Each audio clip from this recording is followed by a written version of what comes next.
El amanecer llegó con una niebla espesa que cubría el pequeño pueblo, dándole un aspecto fantasmal que resultaba demasiado apropiado para este mundo moribundo. Desde la torre de la biblioteca, donde había tomado el último turno de vigilancia, podía ver apenas los contornos difusos de los edificios cercanos.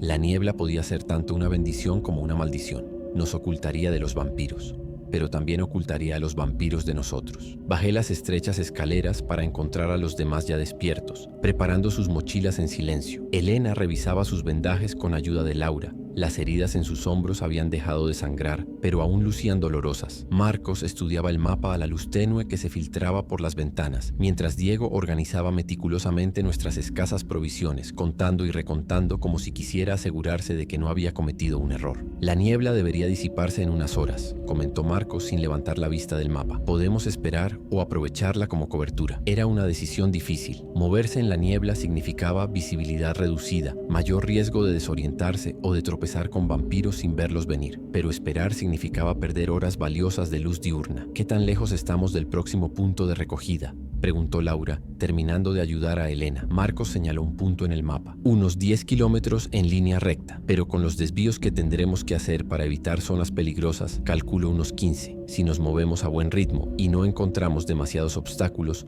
podríamos llegar al atardecer. La perspectiva de alcanzar un punto de evacuación ese mismo día era tentadora. Demasiado tentadora para ignorarla. Votemos, sugirió Elena, siempre la voz de la democracia en nuestro pequeño grupo. ¿Quién está a favor de salir ahora mismo? Todos levantamos la mano, incluso Diego, que normalmente era el más cauteloso. La decisión estaba tomada. Comeríamos algo rápido, recogeríamos nuestras cosas y nos pondríamos en marcha. La esperanza de llegar al refugio, de encontrar seguridad, de dejar atrás este infierno, era más fuerte que el miedo a lo que pudiera acechar en la niebla. Desayunamos en silencio, compartiendo una de las raciones militares que habíamos encontrado el día anterior. Era comida deshidratada que cobraba vida con un poco de agua, una mezcla de cereales, frutas secas y proteínas que sabía sorprendentemente bien después de días de latas frías y barras energéticas. Mientras comíamos, cada uno parecía perdido en sus propios pensamientos. Me preguntaba en qué estarían pensando los demás. ¿En sus familias perdidas? ¿En lo que encontraríamos en el refugio? ¿En si realmente había una salida de esta pesadilla? Yo pensaba en lo mucho que había cambiado en apenas 4 días. Cómo había pasado de ser un oficinista preocupado por llegar tarde al trabajo a un superviviente armado con una palanca, capaz de aplastar cráneos de vampiros sin pestañear.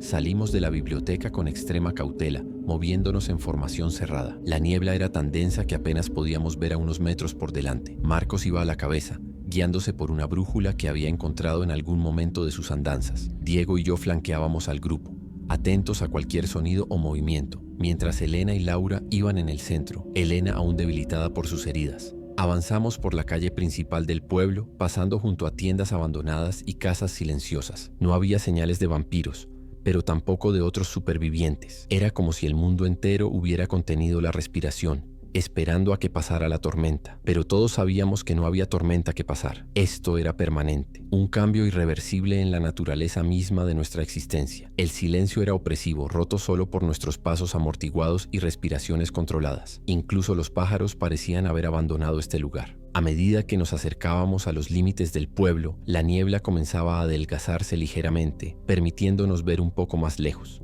El paisaje que se revelaba era de campos abiertos y ocasionales grupos de árboles, con una carretera secundaria serpenteando entre ellos. Según el mapa, debíamos seguir esa carretera durante unos 5 kilómetros antes de desviarnos hacia el este para evitar una zona marcada como peligrosa. No sabíamos si la marca se refería a concentraciones de vampiros o a algún otro peligro, pero no estábamos dispuestos a averiguarlo. Al dejar atrás las últimas casas del pueblo, sentí una mezcla contradictoria de alivio y ansiedad. Por un lado, los espacios abiertos significaban mejor visibilidad, menos lugares donde los vampiros pudieran esconderse. Por otro, también significaban menos cobertura para nosotros, menos opciones de escape o escondite si nos encontrábamos con problemas. Diego parecía compartir mi inquietud, sus ojos constantemente escaneando el horizonte a través de sus binoculares. Todo despejado hasta donde puedo ver, informó, aunque su tono no transmitía mucha confianza. La niebla seguía limitando nuestra visión, convirtiendo el mundo más allá de unos 100 metros en sombras difusas y formas indistinguibles. Caminamos en silencio por la carretera, manteniéndonos alerta. El sol iba ganando fuerza gradualmente, disipando la niebla poco a poco. Para media mañana podíamos ver claramente a nuestro alrededor, lo que trajo tanto alivio como una nueva tensión. Ahora podíamos ver el peligro aproximarse, pero también podíamos ser vistos. Marcos ajustó nuestra formación, manteniéndonos más cerca de los bordes de la carretera, donde la vegetación ofrecía cierto camuflaje. El paisaje era inquietantemente hermoso. Campos verdes salpicados de flores silvestres, árboles meciéndose suavemente con la brisa, un cielo azul sin nubes. Era difícil reconciliar esta belleza pastoral con el horror que sabíamos que acechaba en este nuevo mundo, como si la naturaleza siguiera su curso, indiferente al sufrimiento humano, a la caída de nuestra civilización. A medida que avanzábamos por la carretera, el sol ascendía en el cielo, disipando completamente la niebla y trayendo consigo un calor que pronto se volvió sofocante. El sudor corría por nuestras espaldas, empapando nuestras ropas ya sucias. El agua se convertía en un recurso cada vez más preciado, y la racionábamos cuidadosamente, permitiéndonos solo pequeños sorbos ocasionales. Elena parecía estar sufriendo especialmente, su rostro pálido por la pérdida de sangre y el dolor de sus heridas. Laura caminaba a su lado, ofreciéndole apoyo tanto físico como moral, susurrándole palabras de ánimo que no podía escuchar desde mi posición.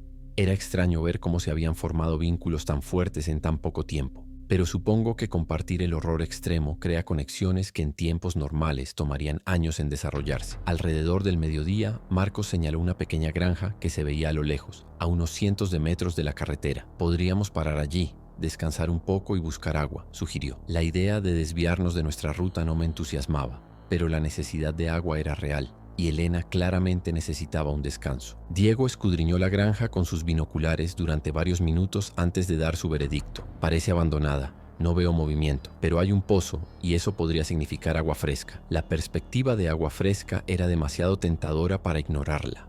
Decidimos arriesgarnos y desviarnos hacia la granja. Nos acercamos con nuestra habitual cautela, moviéndonos en formación defensiva, armas listas. La granja consistía en una casa principal modesta, un granero algo destartalado y varios corrales vacíos. Todo estaba en silencio, sin señales de vida humana o no humana. El pozo estaba en el patio delantero, una estructura de piedra tradicional con un techo de madera y un mecanismo de manivela para subir el cubo. Diego y yo nos adelantamos para verificar el pozo mientras los demás vigilaban los alrededores. Para nuestra inmensa alegría había agua y parecía limpia. Bajamos el cubo y lo subimos lleno de un líquido cristalino que nunca había parecido tan precioso. Hervimos el agua en una pequeña olla que Elena llevaba en su mochila, usando ramas secas para hacer un fuego discreto que produjera el mínimo humo posible. Mientras esperábamos que el agua se enfriara, Marcos y yo decidimos explorar la casa en busca de suministros útiles. La puerta principal estaba cerrada pero no asegurada, y se dio con un empujón suave. El interior estaba en penumbra, con las cortinas echadas y una capa de polvo cubriendo los muebles.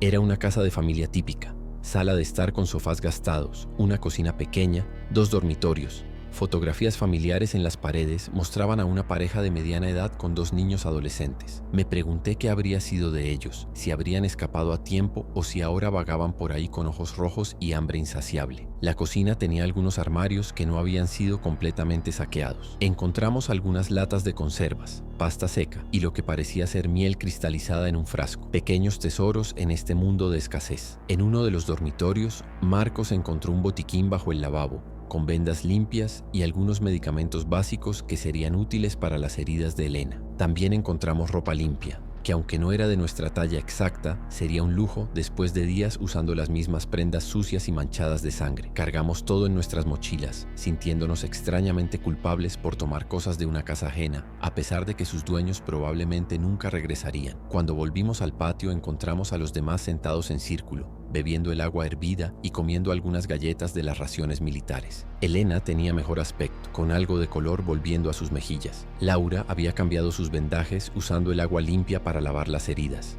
Diego mantenía vigilancia, sus ojos constantemente escaneando el horizonte. Le entregamos los suministros que habíamos encontrado y sus rostros se iluminaron ante la perspectiva de comida fresca y ropa limpia. Estos pequeños momentos de alivio, estos breves respiros en medio del horror constante, eran lo que nos mantenía cuerdos, lo que nos recordaba que seguíamos siendo humanos. Decidimos descansar 1 hora antes de continuar nuestro viaje. El sol estaba en su punto más alto y los vampiros estarían en su momento más débil. Era el momento más seguro del día, relativamente hablando. Me senté junto a Laura, que estaba ayudando a Elena a ponerse una camisa limpia que habíamos encontrado. ¿Cómo están sus heridas?, pregunté en voz baja. Mejor de lo que esperaba, respondió Laura. No hay signos de infección y el sangrado se ha detenido completamente. Es una mujer fuerte. Elena sonrió débilmente al escuchar esto. He visto cosas peores en la sala de emergencias, comentó, aunque su voz traicionaba el dolor que aún sentía. Estaré bien para cuando lleguemos al punto de recogida. Quería creerle, necesitaba creerle. No podíamos permitirnos perder a nadie más, no cuando estábamos tan cerca de la seguridad. Tras nuestro breve descanso en la granja, recogimos nuestras pertenencias y continuamos nuestro viaje. El agua fresca y la comida habían renovado nuestras energías, pero la sensación de urgencia no había disminuido. Según nuestros cálculos, aún teníamos unos 10 kilómetros por recorrer para llegar al punto de recogida, y el sol ya había comenzado su descenso hacia el horizonte occidental. Marcos consultaba constantemente el mapa y la brújula, asegurándose de que no nos desviáramos de nuestra ruta. Diego seguía explorando el camino por delante con sus binoculares, mientras Elena caminaba con renovada determinación, a pesar del dolor evidente que aún le causaban sus heridas. El paisaje fue cambiando gradualmente a medida que avanzábamos. Los campos abiertos dieron paso a zonas más boscosas, con árboles que se hacían más densos a cada kilómetro. Esto nos proporcionaba mejor cobertura, pero también reducía nuestra visibilidad y aumentaba la posibilidad de emboscadas. Marcos ajustó nuestra formación nuevamente, manteniéndonos más agrupados, con Diego y yo flanqueando al grupo para vigilar los lados del camino. El silencio del bosque era inquietante, interrumpido ocasionalmente por el canto de algún pájaro o el crujido de ramas bajo nuestros pies. Cada sonido inesperado nos hacía detenernos, conteniendo la respiración, esperando escuchar ese chillido característico que anunciaba la presencia de vampiros. «Hay algo adelante», susurró Diego de repente, deteniéndose y levantando una mano para que todos nos paráramos. Ajustó sus binoculares, enfocando algo que el resto no podíamos ver. Un vehículo en la carretera, parece un autobús escolar. Nos acercamos con cautela, manteniéndonos entre los árboles que bordeaban la carretera. A medida que nos aproximábamos, pude distinguir el inconfundible amarillo de un autobús escolar, volcado de lado en medio de la carretera, bloqueando efectivamente el paso. Las ventanas estaban rotas y la puerta colgaba de sus bisagras. No había señales de movimiento alrededor o dentro del vehículo, pero eso no significaba que estuviera vacío. Marcos nos hizo señas para que nos detuviéramos a unos 50 metros del autobús. «Tenemos dos opciones», dijo en voz baja: rodearlo a través del bosque o verificar si hay algo útil dentro. Ambas opciones tenían sus riesgos. Desviarnos significaría perder tiempo valioso y posiblemente desorientarnos en el bosque. Acercarnos al autobús podría llevarnos directamente a una trampa o a un nido de vampiros. Elena, siempre práctica, sugirió una tercera opción. «Diego y yo podemos quedarnos aquí vigilando mientras ustedes tres verifican el autobús.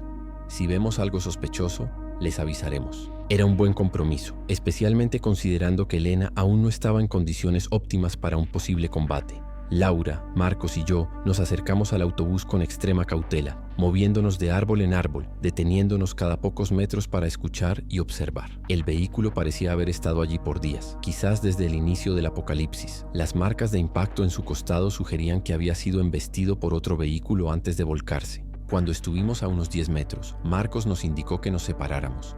Él iría por la parte trasera, Laura por el frente y yo verificaría debajo y alrededor del autobús. Nos movimos en sincronía, cada uno cubriendo su área asignada, armas listas para cualquier sorpresa. El área alrededor del autobús estaba sembrada de objetos dispersos, mochilas escolares, libros, un balón de fútbol desinflado, evidencia silenciosa de las vidas interrumpidas abruptamente. Me agaché para mirar debajo del vehículo, asegurándome de que no hubiera nada o nadie escondido allí. Estaba vacío salvo por algunos fragmentos de vidrio y metal retorcido. Laura se había acercado a la puerta frontal colgante y miraba cautelosamente al interior. Marcos había llegado a la parte trasera y estaba haciendo lo mismo a través de la ventana de emergencia. Sus expresiones tensas me dijeron todo lo que necesitaba saber antes de que hablaran. El autobús no estaba completamente vacío. «Hay cuerpos», confirmó Laura en un susurro cuando me acerqué a ella. «Niños.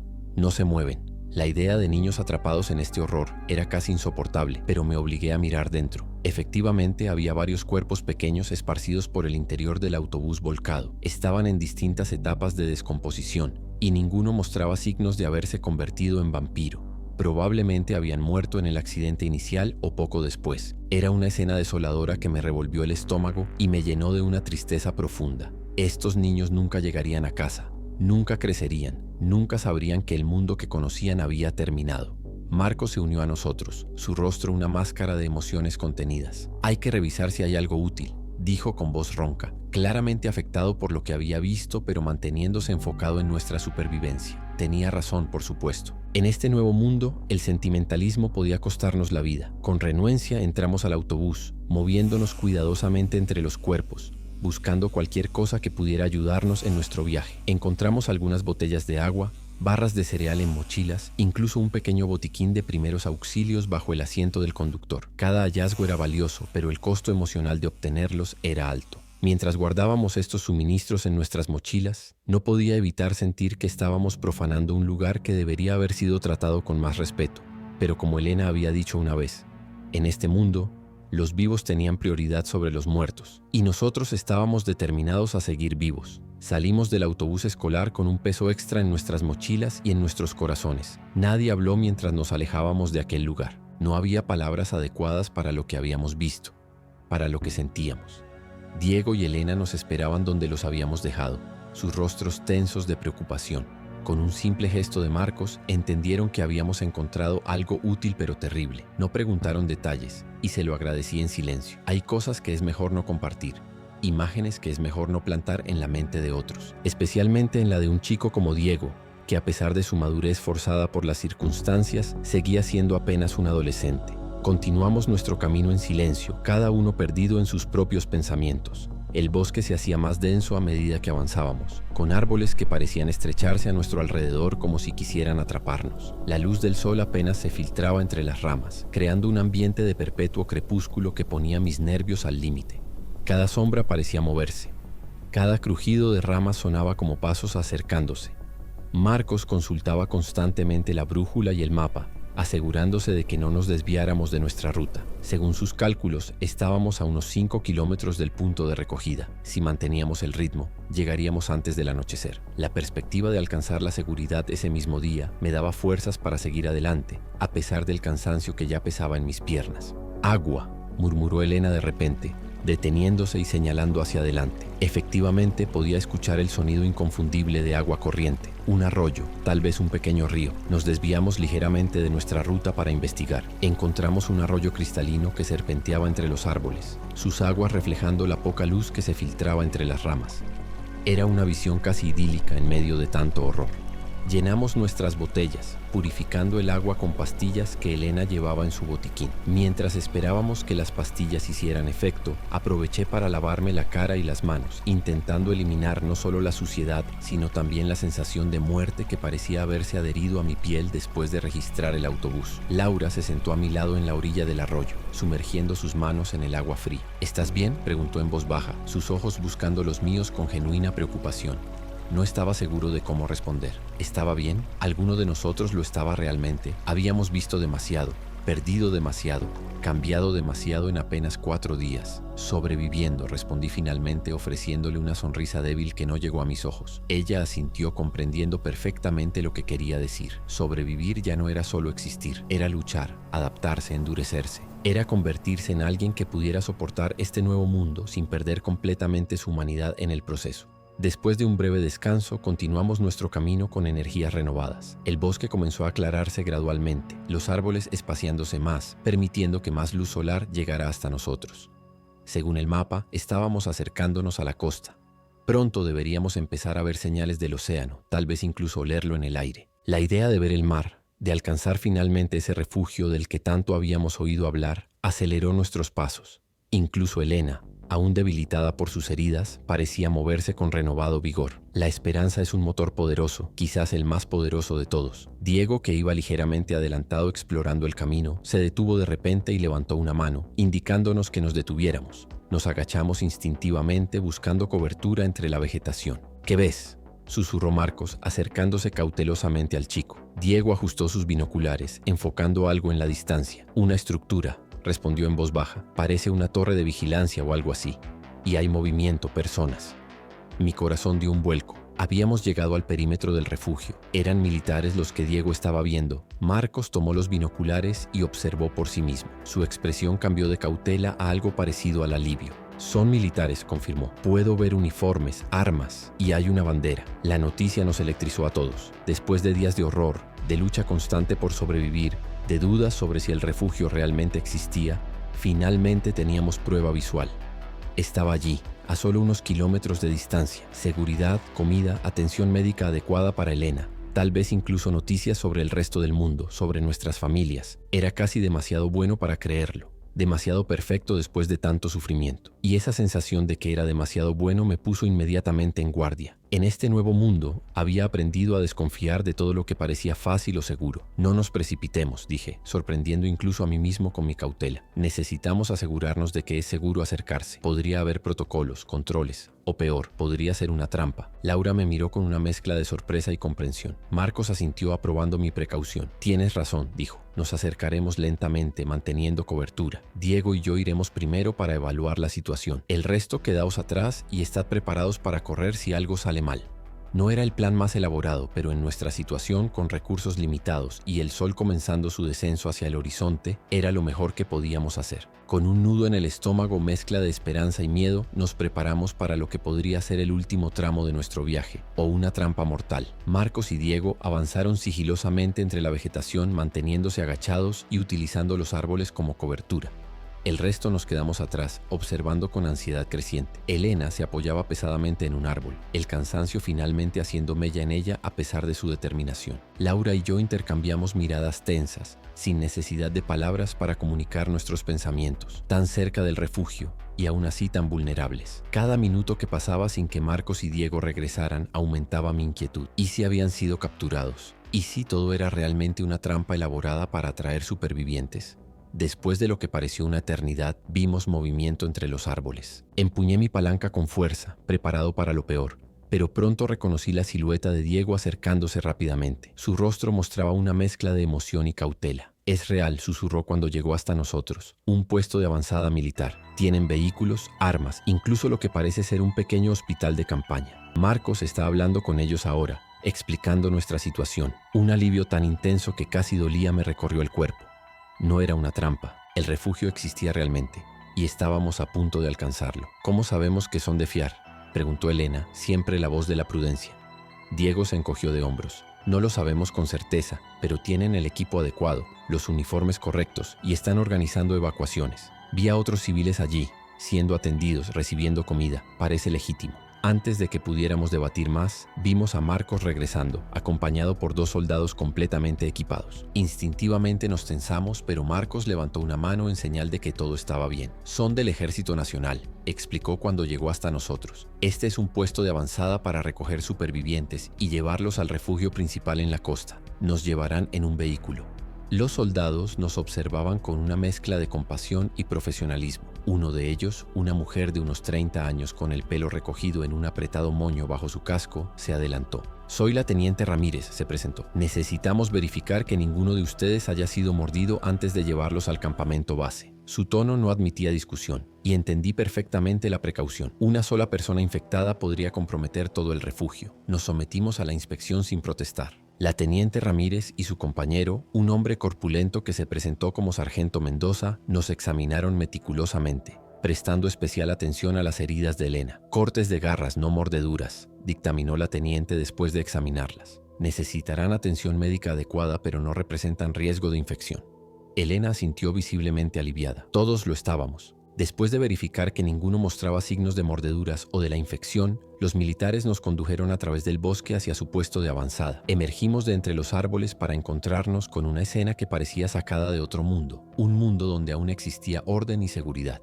Una pequeña área había sido despejada y convertida en un puesto militar temporal. Había 2 vehículos todoterreno, una tienda grande que parecía servir como centro médico y varias tiendas más pequeñas. Soldados armados patrullaban el perímetro y pude ver lo que parecían ser sensores y alarmas colocados estratégicamente. En el centro del campamento, un grupo de civiles, quizás una docena, recibían atención, comida y agua. Supervivientes como nosotros, que habían logrado llegar hasta aquí. «Les daremos comida, agua y atención médica básica», explicó la teniente mientras nos guiaba hacia el campamento. «Al anochecer saldrá un convoy hacia el refugio principal. Son aproximadamente 30 kilómetros de aquí, pero con vehículos llegaremos en menos de 1 hora. 30 kilómetros, una distancia que nos habría tomado días recorrer a pie, sorteando peligros a cada paso. Y ahora la cubriríamos en menos de 1 hora, con protección armada. Era casi demasiado bueno para ser verdad, y una parte de mí seguía esperando que todo se desmoronara, que los vampiros aparecieran de repente y destruyeran esta isla de seguridad. Pero mientras nos acercábamos al campamento, mientras veía los rostros cansados pero aliviados de otros supervivientes, comencé a permitirme creer que habíamos logrado lo imposible, que habíamos sobrevivido. La teniente nos condujo primero a la tienda médica, donde un equipo de sanitarios militares comenzó inmediatamente a atender las heridas de Elena. También revisaron al resto de nosotros, tratando cortes menores, raspones y ampollas que ni siquiera habíamos notado en nuestra lucha por sobrevivir. Después nos llevaron a otra tienda donde nos ofrecieron comida caliente, un lujo inimaginable hace apenas unas horas, y agua limpia en abundancia. Mientras comíamos con avidez, observé a mis compañeros.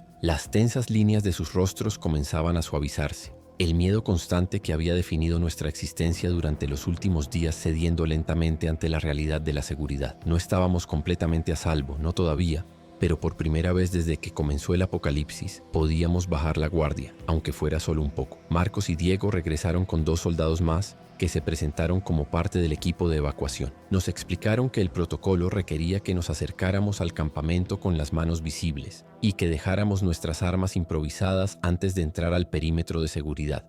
Era una precaución razonable, pero después de días dependiendo de esas armas para sobrevivir, entregarlas resultaba casi físicamente doloroso. Sin embargo, la alternativa era quedarnos fuera, y eso no era una opción, especialmente con Elena necesitando atención médica urgente. Seguimos a los soldados a través de un sendero despejado, emergiendo finalmente del bosque a un área abierta donde se había establecido el campamento militar. La visión me dejó sin aliento. Después de días viendo solo destrucción y muerte, el orden y la eficiencia del campamento parecían casi reales. Vehículos blindados formaban un perímetro defensivo, soldados armados patrullaban con precisión militar, y varias tiendas de campaña estaban organizadas en un patrón claramente planificado. En el centro, una tienda más grande ondeaba la bandera nacional, un símbolo que nunca pensé que me emocionaría tanto ver. Nos condujeron primero a un área de procesamiento donde registraron nuestros nombres y datos básicos. Un médico militar examinó a cada uno, prestando especial atención a Elena, cuyas heridas, aunque no mortales, requerían tratamiento adecuado. Infección leve pero controlable,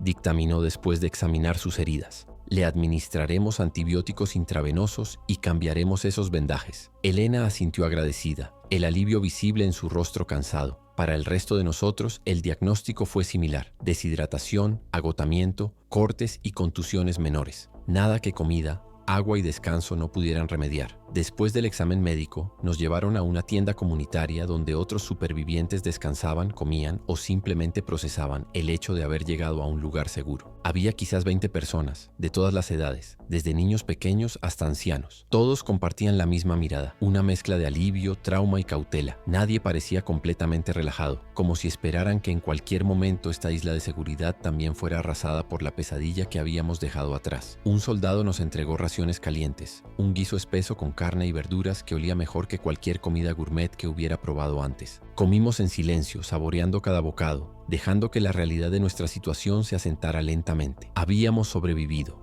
Contra todo pronóstico, habíamos atravesado kilómetros de territorio hostil, enfrentado a los vampiros, superado hambre, sed y miedo, y finalmente habíamos llegado a un lugar seguro. Era casi imposible de procesar. ¿Qué pasará ahora?, preguntó Laura después de terminar su comida, dirigiéndose a un soldado que supervisaba la tienda. El convoy saldrá al anochecer, respondió. Los llevaremos al refugio principal en la costa. Allí tienen instalaciones permanentes, hospitales adecuados. Incluso están organizando evacuaciones marítimas hacia islas no afectadas. La idea de islas no afectadas, lugares donde la vida continuaba con normalidad, donde no había que temer a la oscuridad, era casi demasiado hermosa para contemplarla. ¿Y el resto del país?, preguntó Diego, su voz traicionando la esperanza de noticias sobre su familia.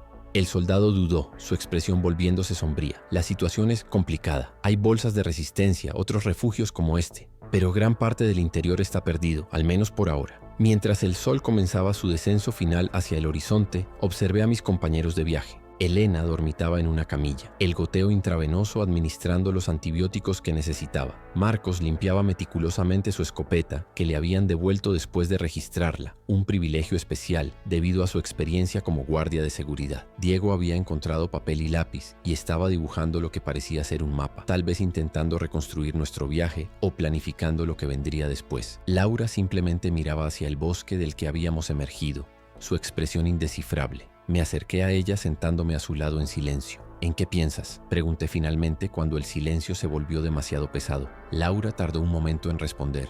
sus ojos nunca abandonando el bosque oscurecido. En todos los que no lo lograron, dijo finalmente, su voz apenas un susurro, en todas las personas que vimos morir o convertirse, en todos los que quedaron atrás. Entendía perfectamente lo que quería decir. A pesar de haber alcanzado la seguridad, a pesar del alivio y la esperanza que sentíamos, había una sombra que no podíamos ignorar, la culpa del superviviente. ¿Por qué nosotros? ¿Por qué habíamos sobrevivido cuando tantos otros, quizás mejores, más fuertes o más merecedores, habían perecido? No podemos salvarlos a todos, dije, repitiendo palabras que Elena había pronunciado días atrás, cuando la duda y la culpa amenazaban con paralizarnos. Solo podemos seguir adelante, vivir por ellos, recordarlos. Laura asintió lentamente, finalmente apartando la mirada del bosque para encontrarse con la mía. Había lágrimas en sus ojos, pero también determinación. Y tal vez algún día encontrar una forma de recuperar lo que perdimos, añadió. No supe si se refería a nuestras vidas anteriores, a la civilización en general, o a algo más personal, quizás a todo ello. Le tomé la mano en silencio, un gesto simple de conexión humana que significaba más que cualquier palabra que pudiera pronunciar. El campamento cobraba vida con actividad creciente a medida que se acercaba la hora de partida. Soldados verificaban vehículos, cargaban suministros, revisaban armas. Otros supervivientes eran despertados de su descanso, ayudados a prepararse para el viaje. Un oficial entró en nuestra tienda llamando nuestra atención. El convoy saldrá en 30 minutos, y anunció. Prepárense para abordar, lleven solo lo esencial, hay espacio limitado. Recogimos nuestras escasas pertenencias, ayudando a Elena a incorporarse. Los antibióticos habían hecho efecto rápidamente, devolviéndole algo de color a sus mejillas, aunque seguía débil. Mientras nos preparábamos para partir, un soldado se acercó a Marcos con una expresión seria. ¿Tienes experiencia militar?,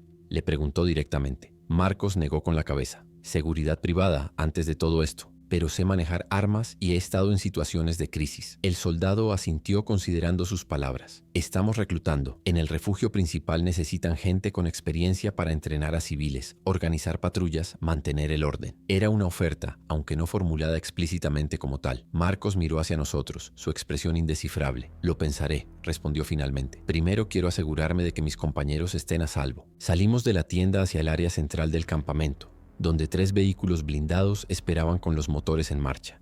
Eran transportes militares modificados, con placas de metal soldadas a los lados y rejas protegiendo las ventanas, diseñados no solo para atravesar terreno difícil, sino para resistir ataques. Un recordatorio de que a pesar de la seguridad relativa del campamento, el mundo exterior seguía siendo hostil. Los supervivientes eran divididos en grupos y asignados a diferentes vehículos. Para mi alivio, nuestro pequeño grupo pudo permanecer unido, asignado al segundo transporte de la caravana. Subimos al vehículo, encontrando asientos metálicos no muy cómodos pero funcionales. Otros supervivientes ya estaban dentro, rostros desconocidos con la misma mezcla de agotamiento y esperanza cautelosa que seguramente reflejaban los nuestros. Un soldado cerró la puerta trasera con un golpe metálico que resonó como una sentencia final. Habíamos dejado atrás el mundo de los vampiros, al menos por ahora. A través de las pequeñas ventanas enrejadas, vi cómo los últimos rayos del sol desaparecían tras el horizonte. La oscuridad que durante días había sido nuestro mayor enemigo, ahora nos encontraba protegidos dentro de metal y esperanza. El convoy se puso en marcha con una sacudida, los potentes motores rugiendo mientras comenzábamos el último tramo de nuestro viaje hacia la costa, hacia el refugio principal, hacia lo que quedaba de la civilización. Elena se había quedado dormida casi inmediatamente, su cabeza apoyada en el hombro de Laura, quien la observaba con expresión protectora. Diego miraba por la ventana, sus jóvenes ojos absorbiendo cada detalle del paisaje nocturno que pasaba velozmente. Marcos mantenía su escopeta entre las rodillas, viejo hábito de vigilancia que probablemente nunca abandonaría, incluso en relativa seguridad. Me recosté contra la pared metálica del vehículo, dejando que el movimiento y el ruido del motor me arrullaran hacia un estado de semiconsciencia. No me atreví a dormir completamente, no todavía, pero por primera vez en días podía permitirme bajar la guardia lo suficiente para descansar. Mientras el vehículo avanzaba por carreteras oscuras hacia la promesa de seguridad, reflexioné sobre todo lo que habíamos vivido, todo lo que habíamos perdido y encontrado en estos 4 días que parecían una eternidad.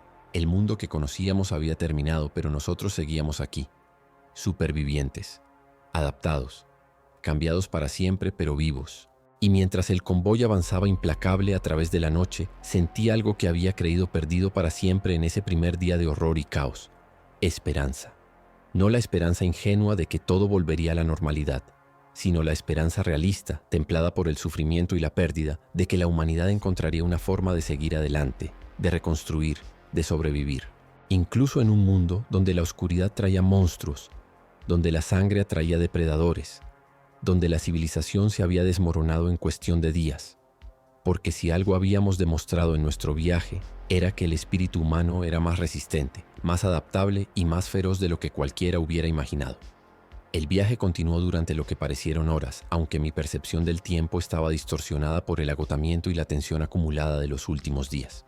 El vehículo se movía a buena velocidad por carreteras que ocasionalmente mostraban signos de la catástrofe. Coches abandonados que debían ser rodeados, pequeños grupos de vampiros que se alejaban deslumbrados por los potentes faros del convoy, puentes dañados que nos obligaban a tomar desvíos. Los soldados que nos escoltaban mantenían comunicación constante por radio, sus voces tensas pero profesionales mientras reportaban obstáculos y coordenaban movimientos. A través de la pequeña ventana comencé a notar un cambio en el paisaje. Los bosques y campos daban paso gradualmente a áreas más abiertas y en la distancia, bajo la luz de la luna, pude distinguir el brillo plateado del océano. La costa. Estábamos llegando. El aire dentro del vehículo cambió perceptiblemente, como si todos los pasajeros hubieran notado lo mismo simultáneamente. Hubo movimiento, murmullos excitados, rostros presionados contra las ventanas intentando ver mejor. Diego, que había estado cabeceando, se despertó completamente, sus ojos brillantes de anticipación. «Estamos llegando al perímetro exterior», anunció uno de los soldados que nos acompañaba. «A partir de aquí verán más actividad militar. No se alarmen». Efectivamente, pronto comenzamos a pasar puestos de control, barreras fortificadas, torres de vigilancia con potentes focos que barrían el terreno circundante.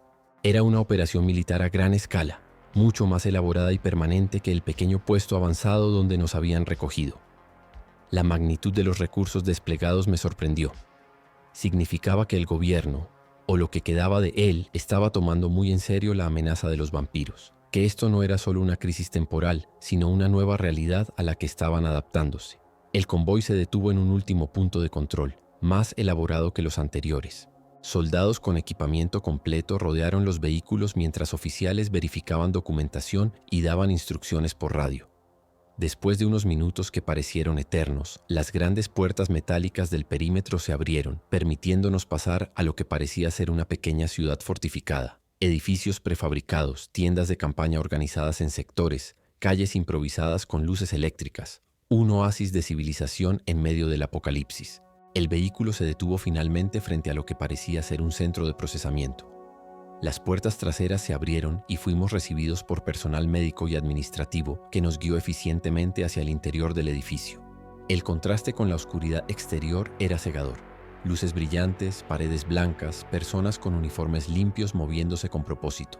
Nos separaron en grupos para un examen médico más completo, registro de datos y asignación de alojamiento temporal.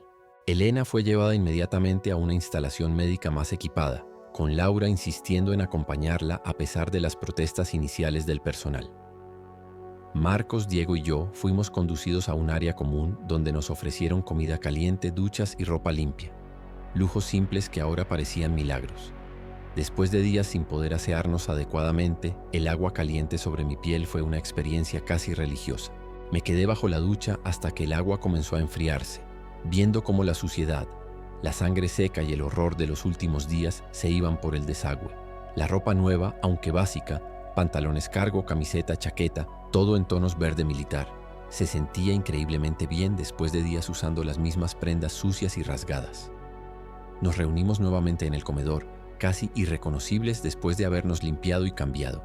Diego parecía años más joven sin la capa de suciedad y sangre, su rostro adolescente finalmente visible bajo el cabello ahora limpio y peinado hacia atrás.